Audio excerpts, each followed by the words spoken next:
Hello dear students, welcome back to Business Studies class. I am Shweta J from Commerce Department, Gopal Swami PU College, Mysuru. In previous class, we had discussed about export procedure. In today's session also, it is the continuation of the last session. In this session, let us see the remaining export procedures. The 9th steps involved in the export procedure is obtaining certificate of origin. Some importing countries provide tariff concessions or other exemptions to a goods coming from particular countries. ಕೆಲವೊಂದು particular ಕಂಟ್ರಿಯಿಂದ ನೀವು goods ಅನ್ನ import ಮಾಡ್ಕೊಳ್ತಿದ್ದೀರಾ ಅಂತ ಹೇಳಿದ್ರೆ ನಿಮ್ಮ country ಆ goods ಮೇಲೆ concession ಅನ್ನ ಕೊಡ್ತಾ ಹೋಗುತ್ತೆ, ಟ್ಯಾರಿಫ್ ಕನ್ಸೆಷನ್ ಅನ್ನ ಪ್ರೊವೈಡ್ ಮಾಡ್ತಾ ಹೋಗುತ್ತೆ. For availing such benefits the importer may ask exporter to send certificate of origin, and this certificate of origin act as a proof that goods have actually been manufactured in a particular country where the export is taking place.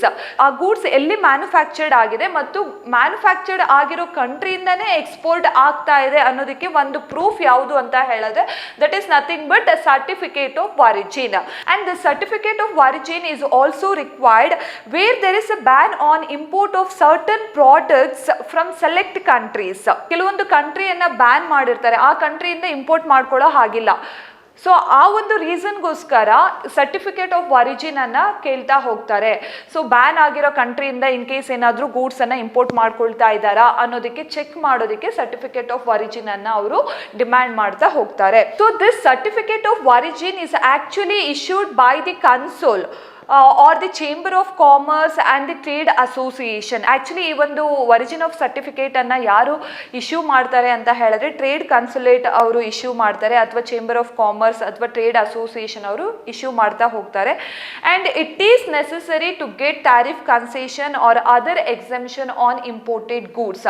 ನೀವು ಏನು import ಮಾಡ್ಕೊಳ್ತಾ ಇದ್ದೀರಾ, import ಮಾಡ್ಕೊಂಡಿರೋದ್ರ ಮೇಲೆ tariff concession ಸಿಗ್ಲಿ ಅಂತ ಹೇಳಿ ನಾವು certificate of origin ಅನ್ನ ಡಿಮ್ಯಾಂಡ್ ಮಾಡ್ತಾ ಹೋಗ್ತೀವಿ. ನಾವು ಅಂತ ಹೇಳಿದ್ರೆ ಇಂಪೋರ್ಟರ್ ಏನ್ ಮಾಡ್ತಾರೆ, ಸರ್ಟಿಫಿಕೇಟ್ ಆಫ್ ಒರಿಜಿನ್ ಅನ್ನ ಡಿಮ್ಯಾಂಡ್ ಮಾಡ್ತಾ ಹೋಗ್ತಾನೆ.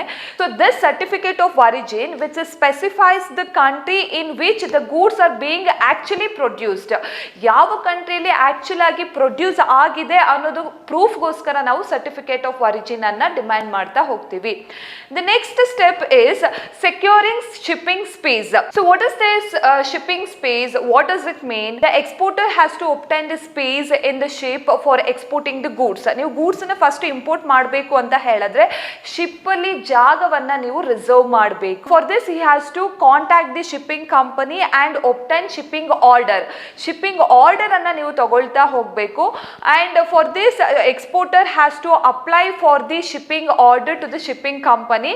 ಶಿಪ್ಪಿಂಗ್ ಕಂಪನಿ ಅವ್ರ ಶಿಪ್ಪಿಂಗ್ ಕಂಪನಿಗೆ ಅಪ್ಲಿಕೇಶನ್ ಅನ್ನ ಸಬ್ಮಿಟ್ ಮಾಡಬೇಕಾಗುತ್ತೆ. In that application he has to mention the type of the goods to be exported, probable date of shipment and the port of destination. So ಯಾವ goods ಅನ್ನ ನೀವು export ಮಾಡ್ತಾ ಇದ್ದೀರಾ and ಯಾವ destination ಏನು, ಎಲ್ಲಿಗೆ ನೀವು ಎಕ್ಸ್ಪೋರ್ಟ್ ಮಾಡ್ತಾ ಇದ್ದೀರಾ, ಇಷ್ಟು ಇನ್ಫಾರ್ಮೇಶನ್ ಅನ್ನ ಅಪ್ಲಿಕೇಶನ್ ಅಲ್ಲಿ ನೀವು ಸ್ಪೆಸಿಫೈ ಮಾಡಿರ್ಬೇಕಾಗಿರುತ್ತೆ. ನೀವು ಆ ಅಪ್ಲಿಕೇಶನ್ ಅನ್ನ ಶಿಪ್ಪಿಂಗ್ ಕಂಪನಿಗೆ ಕೊಟ್ಟಾಗ ದೆನ್ ಶಿಪ್ಪಿಂಗ್ ಕಂಪನಿ ಇಶ್ಯೂ ಅ ಶಿಪ್ಪಿಂಗ್ ಆರ್ಡರ್. ಶಿಪ್ಪಿಂಗ್ ಆರ್ಡರ್ ಅನ್ನ ಇಶ್ಯೂ ಮಾಡ್ತಾ ಹೋಗುತ್ತೆ ಎಕ್ಸ್ಪೋರ್ಟರ್ಗೆ. ಸೊ ಏನದು ಶಿಪ್ಪಿಂಗ್ ಆರ್ಡರ್ ಅಂತ ಹೇಳಿದ್ರೆ, shipping order is an order issued by the shipping company accepting to carry the goods to the place of destination. So ನೀವೇನು application ಅಲ್ಲಿ place of destination ಅನ್ನ mention ಮಾಡಿದ್ದೀರಾ, ಆ ಡೆಸ್ಟಿನೇಷನ್ಗೆ ನಿಮ್ಮ ಗೂಡ್ಸ್ ಅನ್ನ ನಾವು ತಲುಪಿಸ್ತೀವಿ ಅಂತ ಹೇಳಿ ಅವರೊಂದು ನಮಗೆ ಶಿಪ್ಪಿಂಗ್ ಆರ್ಡರ್ ಅನ್ನ ಕೊಡ್ತಾರೆ. ಯಾರು? ಶಿಪ್ಪಿಂಗ್ ಕಂಪನಿ ಅವರು ನಮಗೆ ಶಿಪ್ಪಿಂಗ್ ಆರ್ಡರ್ ಅನ್ನ ಕೊಡ್ತಾ ಹೋಗ್ತಾರೆ. So shipping order is an order issued by the shipping company accepting to carry the goods to the place of destination. So ನಾವೇನು ಎಕ್ಸ್ಪೋರ್ಟ್ ಮಾಡ್ತಾ ಇದ್ದೀವಿ ಕಂಟ್ರಿಗೆ, ಆ ಕಂಟ್ರಿಗೆ ಗೂಡ್ಸ್ ಅನ್ನ ಕ್ಯಾರಿ ಮಾಡ್ತೀವಿ ಅಂತ ಹೇಳಿ ಒಂದು ಶಿಪ್ಪಿಂಗ್ ಆರ್ಡರ್ ಅನ್ನ ಶಿಪ್ಪಿಂಗ್ ಕಂಪನಿ ಅವರು ನಮಗೆ ಕೊಡ್ತಾ ಹೋಗ್ತಾರೆ. The next step is packing and forwarding. So what is this packing and forwarding? After securing space in the ship ಅಲ್ಲಿ ನೀವು ಸ್ಪೇಸ್ ಅನ್ನ ತಗೊಂಡ ಆದ್ಮೇಲೆ then exporter has to pack the products or materials properly and marking should be made. Marking ಅನ್ನ ಮಾಡಬೇಕಾಗತ್ತೆ ಮತ್ತೆ ಆ goods ಅನ್ನ ಕರೆಕ್ಟ್ ಆಗಿ ಪ್ಯಾಕ್ ಮಾಡ್ತಾ ಹೋಗಬೇಕಾಗುತ್ತೆ. While marking he has to give details regarding the name and address of the importer. ಯಾರು importer, ಅವನ ನೇಮ್ ಏನು, ಅವನ ಅಡ್ರೆಸ್ ಏನು ಅನ್ನೋದನ್ನ ಆ ಪ್ಯಾಕಿಂಗ್ ಮೇಲೆ ಕರೆಕ್ಟ್ ಆಗಿ ನೀವು ಸ್ಪೆಸಿಫೈ ಮಾಡಬೇಕು. Gross and net weight of the products, port of departure and destination, origin country etcetera. ಎಲ್ಲಿಂದ ನೀವು ಎಕ್ಸ್ಪೋರ್ಟ್ ಮಾಡ್ತಾ ಇದ್ದೀರಾ, ಸೊ ಅದನ್ನು ಕೂಡ ಯಾವ ಕಂಟ್ರಿಯಿಂದ ನೀವು ಎಕ್ಸ್ಪೋರ್ಟ್ ಮಾಡ್ತಾ ಇದ್ದೀರಾ ಅದನ್ನು ಕೂಡ ಕರೆಕ್ಟ್ ಆಗಿ ಕ್ಲಿಯರ್ ಕಟ್ ಆಗಿ ನೀವು ಪ್ಯಾಕಿಂಗ್ ಮೇಲೆ ಮೆನ್ಷನ್ ಮಾಡಿರಬೇಕಾಗಿರುತ್ತೆ. After packing the exporter has to arrange for transportation of goods to the port. So ನೀವೆಲ್ಲ ಪ್ಯಾಕ್ ಮಾಡಿದ್ಮೇಲೆ ಪೋರ್ಟ್ಗೆ ನೀವು ಟ್ರಾನ್ಸ್ಪೋರ್ಟೇಷನ್ ಅನ್ನ ಮಾಡಬೇಕಾಗಿರುತ್ತೆ. So this is about 11th step. So 11th step ಅಲ್ಲಿ ಗೂಡ್ಸ್ ಅನ್ನ ಪ್ಯಾಕ್ ಮಾಡ್ತೀರಾ. ಪ್ಯಾಕ್ ಮಾಡಿದ್ಮೇಲೆ ಆ ಗೂಡ್ಸ್ ಪ್ಯಾಕಿಂಗ್ ಮೇಲೆ ಡೀಟೇಲ್ಸ್ ಅನ್ನ ಕರೆಕ್ಟ್ ಆಗಿ ಮೆನ್ಷನ್ ಮಾಡ್ತಾ ಹೋಗ್ಬೇಕಾಗತ್ತೆ. And the 12th step is insurance of goods. What is this insurance of goods? Here in the 12th step, the exporter has to insure the goods with an insurance company to protect against marine risk or any other damages. So marine risk ಆಗಬಾರ್ದು, ಏನೇ damage ಆಗಿ loss ಆಗಬಾರ್ದು ಅಂತ ಹೇಳಿದ್ರೆ exporter ಏನು ಮಾಡಬೇಕು, ಏನು ಅವ್ನ ಗೂಡ್ಸನ್ನು ಎಕ್ಸ್ಪೋರ್ಟ್ ಮಾಡ್ತಿದ್ದಾನೆ ಅದಕ್ಕೆ ಇನ್ಶೂರೆನ್ಸನ್ನು ಮಾಡಿಸ್ಬೇಕಾಗಿರುತ್ತೆ. So for this he has to enter into the contract with the insurance company. And the next is 13th step is customs clearance. So what is this customs clearance? The exporter has to obtain customs clearance before goods are shipped. Goods ಅನ್ನ ನೀವು transport ಮಾಡೋದಕ್ಕೂ ಮುಂಚೆ ship ಅಲ್ಲಿ you have to obtain custom clearance. So for this purpose exporter has to prepare a shipping bill ಅನ್ನ prepare ಮಾಡಬೇಕಾಗಿರುತ್ತೆ. On the basis of the shipping bill prepared by the exporter, the customs office gives permission for export. So ನೀವೇನು shipping ಬಿಲ್ಲನ್ನು prepare ಮಾಡಿರ್ತೀರ ಆ basis ಮೇಲೆ custom office ಅವರು ಏನು ಮಾಡ್ತಾರೆ, ನಿಮಗೆ ಪರ್ಮಿಷನನ್ನು ಕೊಡ್ತಾರೆ ಎಕ್ಸ್ಪೋರ್ಟ್ ಮಾಡೋದಕ್ಕೆ. So here shipping bill contains the details about the goods being imported, the name of the ship and the port of departure and the port of destination, exporters name and address. So ಇಷ್ಟು details ಕೂಡ ಯಾವುದಲ್ಲಿ shipping bill ಅಲ್ಲಿ ನೀವು specify ಮಾಡಿರಬೇಕು. 5 copies of the shipping bill along with the following documents are then submitted to the custom office.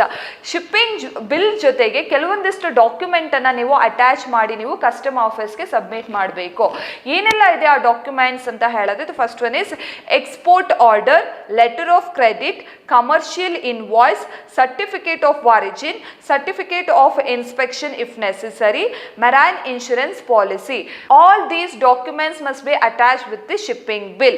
After submitting these documents, the superintendent receive custom duty and permits the cargo inside the dock. So ನೀವು documents ಎಲ್ಲ send ಮಾಡಿದ್ಮೇಲೆ so custom office ಅವರು custom ಡ್ಯೂಟಿಯನ್ನು receive ಮಾಡ್ಕೊಂಡಿದ್ದೇನೆ ನಿಮಗೆ export ಮಾಡೋದಕ್ಕೆ ಅವರು permission ಅನ್ನ ಕೊಡ್ತಾ ಹೋಗ್ತಾರೆ. As this job is very difficult and tedious, exporters cannot himself or herself perform all these formalities. So this work is entrusted to an agent called clearing and forwarding agent. So ಒಬ್ರು clearing and forwarding agent ಅಂತ ಇರ್ತಾರೆ. ಈ ಎಲ್ಲ ವರ್ಕನ್ನು ಮಾಡೋದಕ್ಕೆ shipping ಬಿಲ್ಲನ್ನು prepare ಮಾಡಿದ್ಮೇಲೆ ಅದ್ರ ಜೊತೆಗೆ ಏನೆಲ್ಲ ನೆಸೆಸರಿ ಡಾಕ್ಯುಮೆಂಟ್ಸ್ ಇರುತ್ತೆ ಆ ಡಾಕ್ಯುಮೆಂಟ್ಸನ್ನು ಅಟ್ಯಾಚ್ ಮಾಡಿ ಸಬ್ಮಿಟ್ ಮಾಡಿ ಕಸ್ಟಮ್ ಆಫೀಸ್ಗೆ ಕಸ್ಟಮ್ ಡ್ಯೂಟಿಯನ್ನು ಪೇ ಮಾಡಿ, ಸೊ ಇಷ್ಟೆಲ್ಲ ವರ್ಕನ್ನು ಒಬ್ಬರು ಏಜೆಂಟ್ ಇರ್ತಾರೆ ಅವ್ರಿಗೆ ನಾವು ವಹಿಸ್ಬಿಟ್ರೆ ಅವರೇ ಈ ಎಲ್ಲಾ ಕೆಲಸವನ್ನ ಮಾಡ್ತಾ ಹೋಗ್ತಾರೆ. Next is obtaining mate receipt and 14th step is obtaining mate receipt.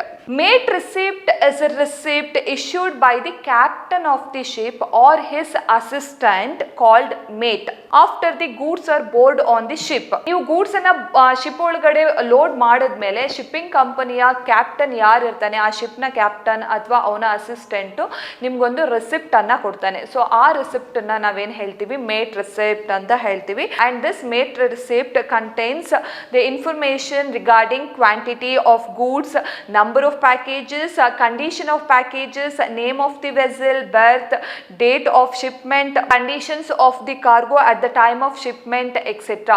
So ಇಷ್ಟು ಇನ್ಫಾರ್ಮೇಷನ್ ಕೂಡ ಆ ಮೇಟ್ ರಿಸಿಪ್ಟ್ ಅಲ್ಲಿ ಅವರು ಇನ್ಕ್ಲೂಡ್ ಮಾಡಿರ್ತಾರೆ. ಏನೆಲ್ಲ information, quantity of goods and number of packages, ಎಷ್ಟು ಪ್ಯಾಕೇಜಸ್ ಇತ್ತು ಅಂಡ್ ಕ್ವಾಂಟಿಟಿ ಎಷ್ಟಿತ್ತು, ಆ ಶಿಪ್ಮೆಂಟ್ ಮಾಡಬೇಕಾದ್ರೆ ಆ ಪ್ಯಾಕೇಜ್ನ ಕಂಡೀಷನ್ ಹೇಗಿತ್ತು, ಇಷ್ಟು ಇನ್ಫಾರ್ಮೇಷನ್ ಕೂಡ ಮೇಟ್ ರಿಸಿಪ್ಟ್ ಅಲ್ಲಿ ಇರುತ್ತೆ. ಏನದು ಮೇಟ್ ರಿಸಿಪ್ಟ್ ಅಂತ ಹೇಳಿದ್ರೆ, mate receipt receipt is a receipt issued by the captain of the ship or his assistant after the goods are board on the ship. Goods ಎಲ್ಲಾನು ಕೂಡ ಶಿಪ್ ಅಲ್ಲಿ load ಮಾಡಿದ್ಮೇಲೆ ಆ ಶಿಪ್ ನ ಕ್ಯಾಪ್ಟನ್ ಅಥವಾ ಅವನ ಅಸಿಸ್ಟೆಂಟ್ ಕೊಡುವಂತಹ ರೆಸಿಪ್ಟ್ ಅನ್ನ ನಾವೇನ್ ಹೇಳ್ತೀವಿ, ಮೇಟ್ ರೆಸಿಪ್ಟ್ ಅಂತ ಹೇಳ್ತೀವಿ. The next step is payment of freight and issuance of bill of lading. So here in this step the clearing and forwarding agent, ಯಾರು ಕ್ಲಿಯರಿಂಗ್ ಅಂಡ್ ಫಾರ್ವರ್ಡಿಂಗ್ ಏಜೆಂಟ್ಗೆ ನಾವು ಕಸ್ಟಮ್ ಡ್ಯೂಟಿಯನ್ನು ಪೇ ಮಾಡುವಂತಹ ಜಾಬ್ ಅನ್ನ ವಹಿಸ್ಬಿಟ್ಟಿರ್ತೀವಿ, contract ಅನ್ನ ಕೊಟ್ಟಿರ್ತೀವಿ. ಸೊ ಅವ್ರು ಏನ್ ಮಾಡ್ತಾರೆ, they surrender the mate receipt to the shipping company for computation of freight. So here in this step, mate receipt has to hand it over to the shipping company for computation of freight. So freight ಅಂತ ಹೇಳಿದ್ರೆ goods ಅನ್ನ ಏನು ship ಅಲ್ಲಿ ನೀವು load ಮಾಡಿದೀರಾ, so ಅದಕ್ಕೆ ಒಂದಿಷ್ಟು charge ಅಂತ ಮಾಡ್ತಾರೆ. ಸೊ ಅದನ್ನ ಟ್ರಾನ್ಸ್ಪೋರ್ಟೇಷನ್ ಮಾಡೋದಕ್ಕೆ ಅಂತ ಹೇಳಿ ಚಾರ್ಜ್ ಅನ್ನ ಮಾಡ್ತಾರೆ. ಸೊ ಅದನ್ನ ಫ್ರೈಟ್ ಅಂತ ಹೇಳ್ತೀವಿ. ಸೊ ಆ ಫ್ರೈಟ್ ಅನ್ನ ಕ್ಯಾಲ್ಕುಲೇಟ್ ಮಾಡಬೇಕು ಅಂತ ಹೇಳಿದ್ರೆ ನೀವು ಮೇಟ್ ರಿಸಿಪ್ಟ್ ಅನ್ನ ಶಿಪ್ಪಿಂಗ್ ಕಂಪನಿಗೆ ಸರೆಂಡರ್ ಮಾಡಬೇಕಾಗಿರುತ್ತೆ. ಸೊ ನೀವು ಮೇಟ್ ರಿಸಿಪ್ಟ್ ಅನ್ನ ನೀವು ಶಿಪ್ಪಿಂಗ್ ಕಂಪನಿಗೆ ಸರೆಂಡರ್ ಮಾಡಿದ್ಮೇಲೆ ಸೊ ಅವ್ರು ನಿಮಗೆ ಬಿಲ್ ಆಫ್ ಲೇಡಿಂಗ್ ಅನ್ನ ಕೊಡ್ತಾರೆ. ಸೊ ಏನಿದು ಬಿಲ್ ಆಫ್ ಲೇಡಿಂಗ್ ಅಂತ ಹೇಳಿದ್ರೆ, it is on official receipt issued by the shipping company for the receipt of goods on board the ship. So goods ಆ ಶಿಪ್ ಅಲ್ಲಿ ಇದೆ ಮತ್ತೆ ಲೋಡ್ ಆಗಿದೆ, ಆ ಗೂಡ್ಸ್ ಅನ್ನ ನಾವು ನಿಮ್ಮ ಡೆಸ್ಟಿನೇಷನ್ಗೆ ನಾವು ರೀಚ್ ಮಾಡ್ತೀವಿ ಅನ್ನೋದಕ್ಕೆ ಒಂದು ಪ್ರೂಫ್ ಅನ್ನ ಶಿಪ್ಪಿಂಗ್ ಕಂಪನಿ ಅವರು ಕೊಡ್ತಾರೆ. So that is nothing but bill of lading. So here mate receipt is exchange for the bill of lading. Bill of lading ನ ಶಿಪ್ಪಿಂಗ್ ಕಂಪನಿ ನಮಗೆ ಕೊಡಬೇಕು ಅಂತ ಹೇಳಿದ್ರೆ ನಾವು ಮೇಟ್ ರಿಸಿಪ್ಟ್ ಅನ್ನ ಕೊಡಬೇಕಾಗಿರುತ್ತೆ. ಆ ಮೇಟ್ ರಿಸಿಪ್ಟ್ ಅನ್ನ ಇಟ್ಕೊಂಡು ಅವರು ಫ್ರೈಟ್ ಅನ್ನ ಕ್ಯಾಲ್ಕುಲೇಟ್ ಮಾಡ್ತಾರೆ. ಫ್ರೈಟ್ ಕ್ಯಾಲ್ಕುಲೇಟ್ ಮಾಡಿ ದೆನ್ ಅವ್ರು ನಮಗೆ ಏನ್ ಮಾಡ್ತಾರೆ, ಬಿಲ್ ಆಫ್ ಲೇಡಿಂಗ್ ಅನ್ನ ಕೊಡ್ತಾರೆ. So and the next step is preparation of invoice. After the goods dispatch then the invoice is prepared by the exporter. So invoice ಅನ್ನ ಅವನು ಪ್ರಿಪೇರ್ ಮಾಡ್ತಾ ಹೋಗ್ತಾನೆ. ಗೂಡ್ಸ್ ಅನ್ನ ಸೆಂಡ್ ಮಾಡಿದ್ಮೇಲೆ ಎಕ್ಸ್ಪೋರ್ಟರ್ ಏನ್ ಮಾಡ್ತಾನೆ, ಒಂದು ಇನ್ವಾಯ್ಸ್ ಅನ್ನ ಪ್ರಿಪೇರ್ ಮಾಡ್ತಾ ಹೋಗ್ತಾನೆ. This invoice contains the information regarding quantity of goods dispatched and the amount due by the importer. ಎಷ್ಟು ಕ್ವಾಂಟಿಟಿ ಆಫ್ ಗೂಡ್ಸ್ ಅನ್ನ ನಾನು ಸೆಂಡ್ ಮಾಡ್ತಾ ಇದ್ದೀನಿ ಮತ್ತು ಎಷ್ಟು ಅಮೌಂಟ್ ಡ್ಯೂ ಇದೆ ಇಂಪೋರ್ಟರ್ ಕಡೆಯಿಂದ, ಇಷ್ಟು ಇನ್ಫಾರ್ಮೇಶನ್ ಕೂಡ ಇನ್ವಾಯ್ಸ್ ಅಲ್ಲಿ ಇರುತ್ತೆ. And it should be attested by the customs authority. Custom authority ಇಂದ ಇದು ಅಟೆಸ್ಟ್ ಆಗಿರುತ್ತೆ ಮತ್ತೆ ಅವರಿಂದ sign ತಗೊಂಡಿರುತ್ತೆ. So this is the 16th step in export procedure. The 17th procedure is securing payment. This is the last stage in the export procedure. After the shipment of goods, then the exporter informs the importer about the shipment of goods. ನೀವು goods ನೆಲ್ಲ dispatch ಮಾಡಿದ್ಮೇಲೆ then exporter ಏನ್ ಮಾಡ್ತಾನೆ, ಇಂಪೋರ್ಟರ್ಗೆ inform ಮಾಡ್ತಾನೆ, ನಾನು ಇವಾಗ goods ಅನ್ನ ನಾನು ಸೆಂಡ್ ಮಾಡ್ತಾ ಇದ್ದೀನಿ ಶಿಪ್ ಅಲ್ಲಿ ಅಂತ ಹೇಳಿ ಅವನು ಒಂದು ಇನ್ಫಾರ್ಮೇಶನ್ ಅನ್ನ ಕೊಡ್ತಾ ಹೋಗ್ತಾನೆ.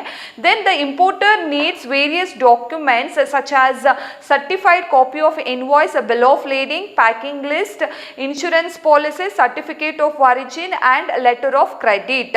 So ಇಷ್ಟು ಡಾಕ್ಯುಮೆಂಟ್ಸ್ ಇಂಪೋರ್ಟರ್ಗೆ ಬೇಕಾಗಿರುತ್ತೆ. So the exporter send all these documents through his banker with the instruction that these may be delivered to the importer after the acceptance of bill of exchange. It is a document which is sent along with the above mentioned documents.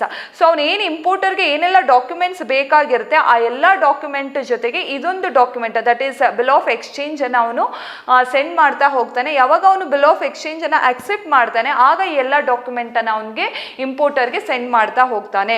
So bill of exchange ಅಂತ ಹೇಳಿದ್ರೆ it is an order to the importer to pay a certain amount to a certain person. And this bill of exchange can be two types. One is sight draft and the second one is usance draft. Site draft is also called as documents against site or usance draft is also called as documents against acceptance. So bill of exchange ಅಲ್ಲಿ ಎರಡು ರೀತಿಯಾದಂತಹ bill of exchange ಇರುತ್ತೆ. The first one is sight draft ಅಂತ ಹೇಳ್ತೀವಿ and the second one is usance draft. So here site draft andre ಏನು?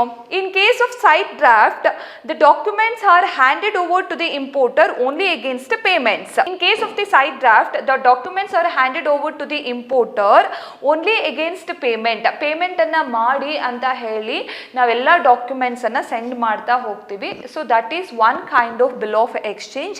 And in the case of usance draft, the documents of the bill of exchange for making payment at the end of a specified period say 3 months, which means it is a written demand for payment which comes due at a specific future date. And finally, if the exporter received payment from the importer, then exporter needs to get a bank certificate of payment. ಅವನೇನು exporter payment ಅನ್ನು receive ಮಾಡಿರ್ತಾನೆ, so ಅದಕ್ಕೆ ಒಂದು proof ಅನ್ನು receive ಮಾಡಬೇಕಾಗಿರುತ್ತೆ. So that is nothing but bank certificate of payment. And this bank certificate of payment is a certificate which says that the necessary documents relating to the particular export consignment has been delivered to the importer and the payment has been received in accordance with the exchange control regulation. Exporter ಎಲ್ಲ required documents ಅನ್ನ importer ಗೆ send ಮಾಡಿದಾನೆ ಮತ್ತು ಅವನಿಂದ payment ಅನ್ನ receive ಮಾಡಿದಾನೆ ಅನ್ನೋದಕ್ಕೆ proof ಯಾವುದು ಹೇಳುತ್ತೆ ಅಂತ ಹೇಳಿದ್ರೆ that is nothing but bank certificate of payment. So these are the steps involved in export trade or export procedure. So there are 17 steps involved in export procedure. So now let us quickly recall the export procedure from the beginning to till the 17th procedure. So in the first step, importer send a letter of enquiry to the exporter, and this letter of enquiry contains the information regarding price, quality, quantity of the goods and terms and condition of the export. So istu information letter of credit ಅಲ್ಲಿ ಇರುತ್ತೆ. ಯಾವ ರೀತಿಯಾಗಿದೆ goods, ಅದ್ರ price ಏನು, quality ಏನು, quantity ಏನು, terms and condition ಏನು, ಇಷ್ಟರ ಬಗ್ಗೆನೂ ಕೂಡ ಇಂಪೋರ್ಟರು ಎಂಕ್ವೈರಿ ಮಾಡ್ತಾ ಹೋಗ್ತಾನೆ through the form called letter of enquiry. And for the letter of enquiry exporter will send a reply in the form of quotation, and this quotation is also called as proforma invoice. Proforma invoice ಅಂತ ಹೇಳ್ತೀವಿ. And this proforma invoice contains information about the price at which the exporter is ready to sell the goods and also provide information about the quality, grade, size, weight, mode of delivery, type of packing and payment terms and conditions etc. ಇಷ್ಟು information ಕೂಡ proforma invoice ಅಲ್ಲಿ ಇರುತ್ತೆ. and the second step ಏನು, receipt of order or indent. in the second step, if the importer is satisfied with the quotation of the exporter, then he decides to place an order with the exporter in the form of letter of indent. So letter of indent ಅನ್ನು send ಮಾಡ್ತಾ ಹೋಗ್ತಾನೆ. So then after receiving the letter of indent from the importer, then exporter demands a letter of credit from the importer in order to assess the risk of the non-payment by the importer. So ನಾವೇನು export ಮಾಡಿಬಿಟ್ರೆ ಅವನಿಗೆ payment ಮಾಡೋ ability ಇದೆಯಾ, financial ability ಇದೆಯಾ ಅನ್ನೋದಕ್ಕೆ check ಮಾಡೋದಕ್ಕೆ exporter ಏನು ಮಾಡ್ತಾನೆ, ಇಂಪೋರ್ಟರ್ಗೆ ಲೆಟರ್ ಆಫ್ ಕ್ರೆಡಿಟ್ ಅನ್ನು ನನಗೆ ಸೆಂಡ್ ಮಾಡಿ ಅಂತ ಹೇಳ್ತಾನೆ. And this letter of credit will be issued by the importer's bank to the importer. So ಯಾರು ಈ ಲೆಟರ್ ಆಫ್ ಕ್ರೆಡಿಟ್ ಅನ್ನು ಇಶ್ಯೂ ಮಾಡ್ತಾರೆ ಅಂತ ಹೇಳಿದ್ರೆ ಇಂಪೋರ್ಟರ್ಸ್ ಬ್ಯಾಂಕು ಇಂಪೋರ್ಟರ್ಗೆ ಇಶ್ಯೂ ಮಾಡ್ತಾ ಹೋಗುತ್ತೆ. The next is obtaining export license.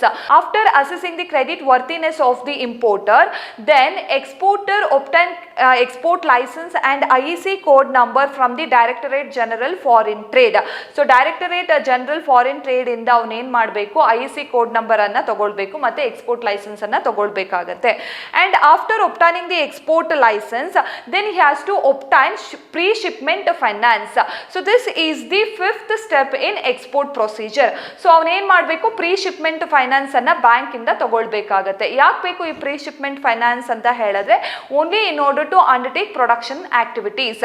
ಪ್ರೊಡಕ್ಷನಲ್ activities ಅನ್ನ ಸ್ಟಾರ್ಟ್ ಮಾಡಬೇಕು ಅಂತ ಹೇಳಿದ್ರೆ ಸೊ ಅವನೇನು ಮಾಡಬೇಕು, ಬ್ಯಾಂಕ್ ಇಂದ ನೆಸೆಸರಿ ಫೈನಾನ್ಸ್ ಅನ್ನ, ರಿಕ್ವೈರ್ಡ್ ಫೈನಾನ್ಸ್ ಅನ್ನ ಬಾರೋ ಮಾಡಬೇಕಾಗಿರುತ್ತೆ. So this will be called as obtaining pre-shipment finance. And the next is production or procurement of goods.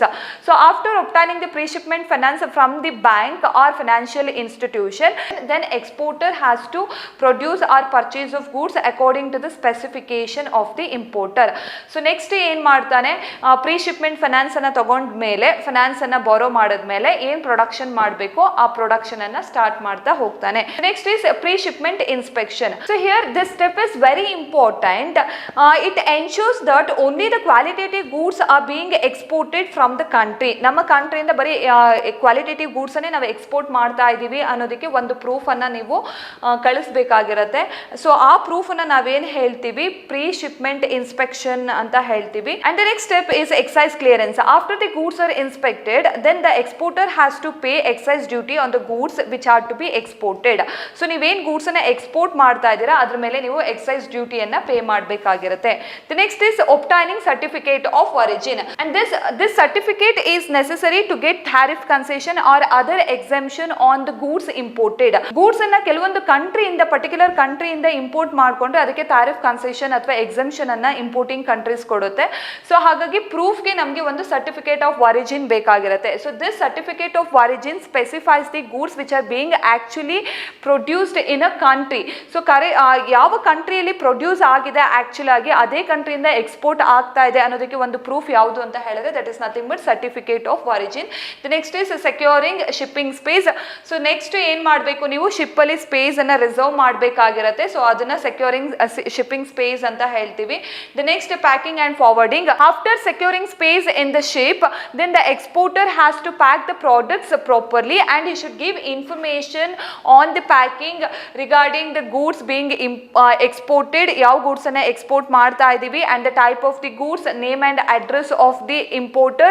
So ಇಷ್ಟು ಇನ್ಫಾರ್ಮೇಶನ್ ಕೂಡ ಪ್ಯಾಕಿಂಗ್ ಮೇಲೆ ಇರಬೇಕು. and the next he has to contract with the insurance company in order to protect the goods against the marine risk or any other damages. so marine risk ಆಗಬಾರ್ದು ಅಥವಾ ಏನೇ damage ಆಗಿ loss ಆಗಬಾರ್ದು ಅಂತ ಹೇಳಿದ್ರೆ ಗೂಡ್ಸ್ಗೆ ಇನ್ಶೂರೆನ್ಸ್ ಅನ್ನ ಮಾಡಿಸಬೇಕಾಗುತ್ತೆ. Next custom clearance. Custom clearance ಅಂತ ಹೇಳಿದ್ರೆ ಸೊ ನೀವು ಗೂಡ್ಸ್ ಅನ್ನ ಎಕ್ಸ್ಪೋರ್ಟ್ ಮಾಡಬೇಕು ಅಂತ ಹೇಳಿದ್ರೆ ಕಸ್ಟಮ್ ಡ್ಯೂಟಿಯನ್ನು ಪೇ ಮಾಡಲೇಬೇಕಾಗುತ್ತೆ. So here in order to get the permission from the custom authority, exporter need to pay custom duty on the goods exported. goods export ಮಾಡ್ತಿರೋದ್ರ ಮೇಲೆ ಕಸ್ಟಮ್ ಡ್ಯೂಟಿಯನ್ನು ಪೇ ಮಾಡಬೇಕಾಗಿರುತ್ತೆ. So that is the 13th step in export procedure.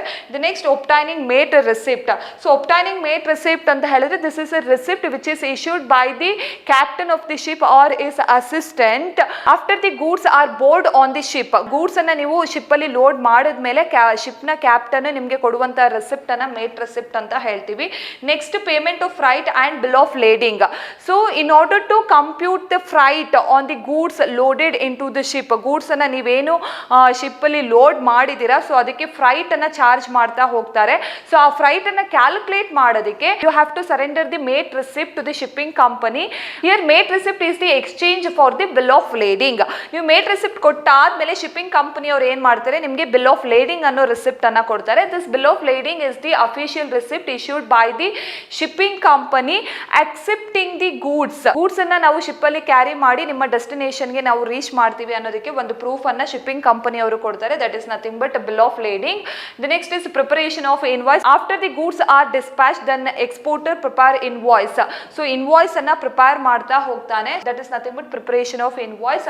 The next securing payment. ನೀವು goods ಅನ್ನ export ಮಾಡಿದ್ಮೇಲೆ importer ಇಂದ payment ಅನ್ನ receive ಮಾಡಬೇಕಾಗುತ್ತೆ. ಸೊ ಪೇಮೆಂಟ್ ಅನ್ನ ರಿಸೀವ್ ಮಾಡಬೇಕು ಅಂತ ಹೇಳಿದ್ರೆ ಸೊ ಇಂಪೋರ್ಟರ್ಗೆ ಕೆಲವೊಂದು ಇಷ್ಟು ಡಾಕ್ಯುಮೆಂಟ್ಸ್ ಅನ್ನ ನೀವು ಸೆಂಡ್ ಮಾಡಬೇಕಾಗಿರುತ್ತೆ. For example certificate of copy of invoice, bill of lading, certificate of origin, insurance policy, packing list, letter of credit, ಇಷ್ಟು ಡಾಕ್ಯುಮೆಂಟ್ಸ್ ಅನ್ನ ನೀವು ಇಂಪೋರ್ಟರ್ಗೆ ಸೆಂಡ್ ಮಾಡಬೇಕಾಗಿರುತ್ತೆ. So along with these documents you have to send a bill of exchange. Bill of exchange is an order to the importer to pay certain amount of money to a certain person. So payment payment ಅನ್ನ ಮಾಡೋದಕ್ಕೆ ಒಂದು document ಅನ್ನ ನೀವು bill ಅನ್ನ prepare ಮಾಡಬೇಕಾಗುತ್ತೆ. So ಅದನ್ನ ನಾವು bill of exchange ಅಂತ ಹೇಳ್ತೀವಿ. It can be of two types. One is side draft, another one is usance draft. Having received the payment for exports, then the exporter has to get bank certificate of payment. Bank certificate of payment ಅನ್ನೋ document ಅನ್ನ ಅವನು ತಗೊಳ್ಬೇಕಾಗತ್ತೆ. Payment ಅನ್ನ receive ಮಾಡಿದೀವಿ ಮತ್ತೆ ಎಲ್ಲ documents ಅನ್ನ importer ಗೆ send ಮಾಡಿದೀವಿ ಅನ್ನೋದಕ್ಕೆ ಪ್ರೂಫ್ ಅನ್ನ ನಾವು ರಿಸೀವ್ ಮಾಡಬೇಕಾಗುತ್ತೆ. That is nothing but a bank certificate of payment. So these are all the export procedure. There are 17 steps involved in export procedure. So I hope you have understood today's session. Thank you.